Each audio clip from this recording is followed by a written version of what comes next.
Hello and welcome to another episode of Titan PI TV, where we're looking at the inside workings of a live operational investigation agency, that being here, Titan in Derby. Welcome. I am Simon Henson, your host and Managing Director of Titan Private Investigation Limited.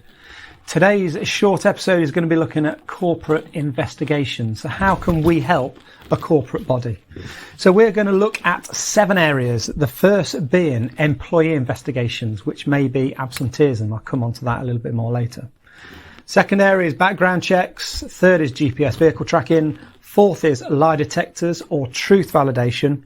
Fifth is graphology or handwriting analysis. Sixth is physical penetration testing. And seventh is technical counter surveillance measures or bug sweeps. So let's look at the first one, employee investigations first. Absenteeism is the main area that we are asked to investigate. This spreads through a company like cancer. So you can imagine one person is going off sick. They are not triggering the HR systems, or if they are, there's no action taken. Person B looks at person A and thinks, I'm working, slogging myself here. They're off and nothing happens. So why should I be working so hard doing these 12-hour shifts? Person B goes off. Person C looks at it, there's nothing being done. Person C does the same. Before you know it, you've got a culture of absenteeism within your within your business. So how do we deal with it? Usually when we're called in, it's too late and there's a massive issue within the company. The way we deal with it, though, is we will focus on one person. And usually the company wants to make an example of that person so that the culture goes away. Whether that happens instantly or over a period of time is down to the company and the size of it. However, we would focus on that person whilst they are off sick. We will at least follow or put them under surveillance with a minimum of 2 surveillance operatives.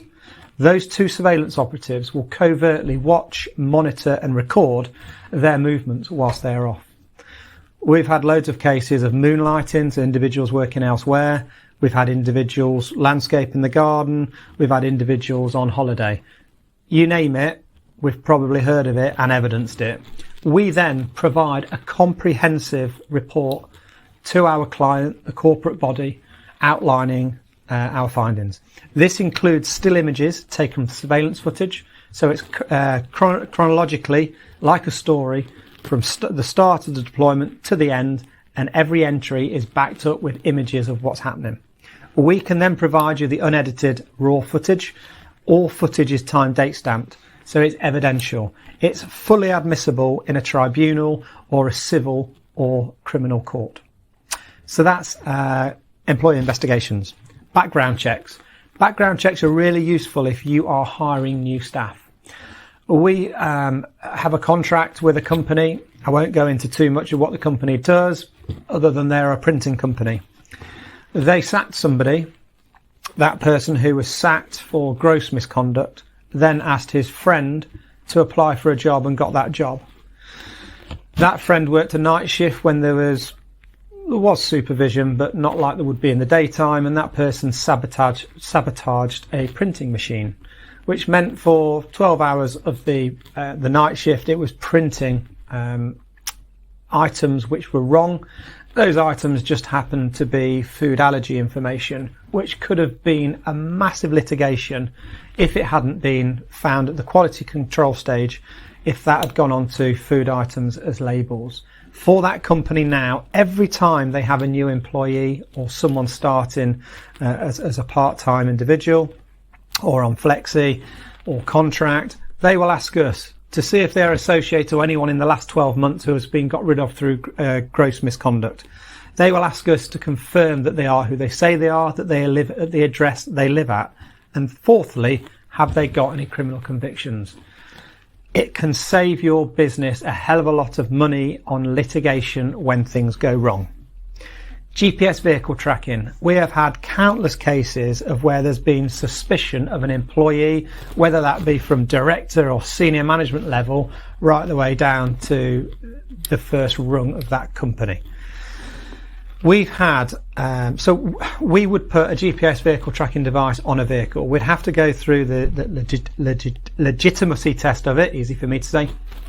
If it passes lawful legitimacy, then we would be able to put the tracking device on their vehicle or the company vehicle. It might be that there's a delivery driver who you don't think is doing their full hours and you just want to know what they're doing during the day. So the GPS vehicle tracker will show the location of that vehicle throughout.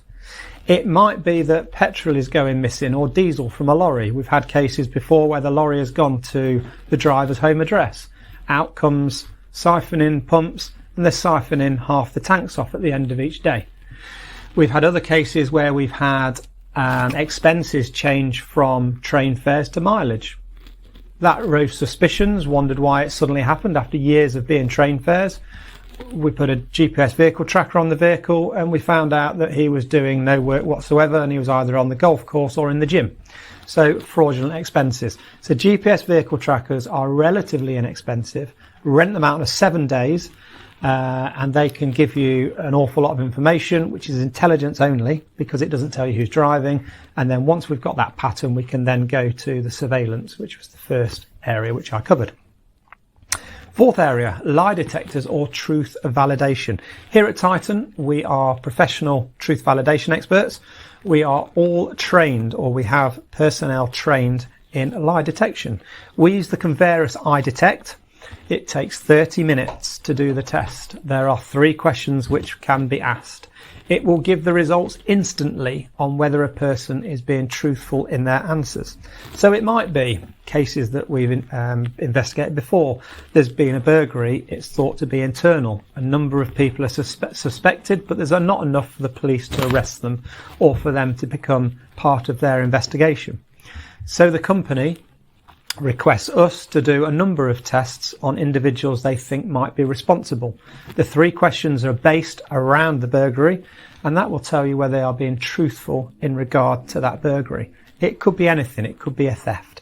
It could be anything about whether they're being truthful about their CV, for example.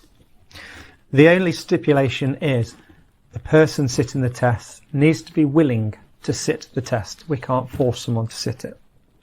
Fifth area, graphology or handwriting analysis. On a number of occasions, we have been brought in for poison pen letters that have been written to a company employee. We have then been asked to see if the people or the suspects who they believe may have written it are the author of the actual poison pen. We've had others where there's been graffiti on a locker. I think it was racially aggravated, the one I'm thinking of.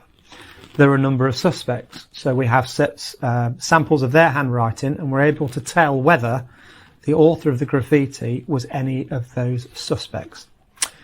We've had many. We've had a serious accident which was going to lead to most certainly life-altering changes to the individual in the accident, and we were asked to look at the signatures on the health and safety forms to see if the person who had been signing it was the person that should have signed it. We had a great result with that. So with graphology, we will just need a scanned copy initially of the item in the document in question, so the graffiti, the health and safety form, or the poison pen letter. We will then need a sample of writing, if it's handwriting, from literally a paragraph from each individual suspect.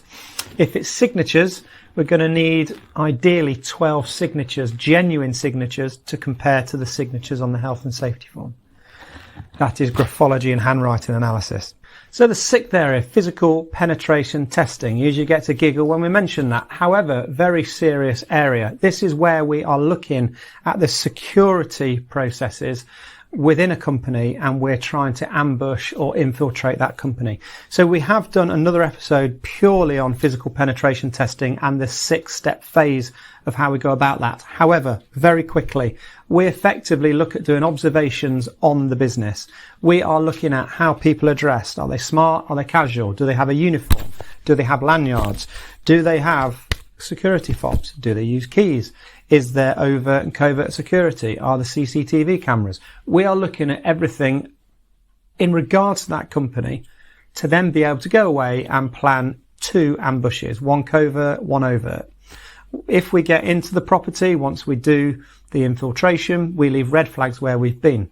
The whole thing is recorded. We will then exit. We will then prepare you post-deployment with a comprehensive report, which will include images like the surveillance of the covert footage taken and where we managed to get to. And it will always also have recommendations as to how you can mitigate that happening again and put processes in place. So that is physical penetration testing. Last one, seventh, but certainly not the least, TCSM or bug sweeping, technical surveillance countermeasures or bug sweeps. You might think this is a little bit over the top. However, we have contracts with companies where we sometimes come in 3 monthly, 6 monthly or yearly to come and debug or at least sweep their offices to make sure that there are no listening devices or video recording devices. People that might, or companies that might want this, ones that work in secure sectors or sensitive areas such as aerospace, banks, supermarkets where decisions are made at head offices. It can be a number of different sectors and industries. However, we've even done airports. However, the areas that we generally sweep are areas where key decisions are made. So that would be managing director's office, meeting rooms, boardrooms. It's not, unless it's a particular objective of that corporate body to do individual workstations where decisions aren't made, then unless that is key for us to do, we generally don't do that. The simple reason we don't do that is it's very unlikely that someone who wants to get an edge on your company, a competitor, or what have you, will look at individual terminals of personnel lower down. They're going to be looking at boardrooms, and it keeps the cost down. The further and the larger area which we are having to sweep takes longer, it takes time, it takes more technicians, therefore it costs more. So we usually recommend, unless there's extenuating circumstances, boardrooms, meeting rooms and senior management. Hope you found that interesting. That's another episode of Titan PI TV. Please give us a thumbs up if you enjoyed that, or if you don't want to miss further episodes, subscribe. Thank you ever so much. Until next time.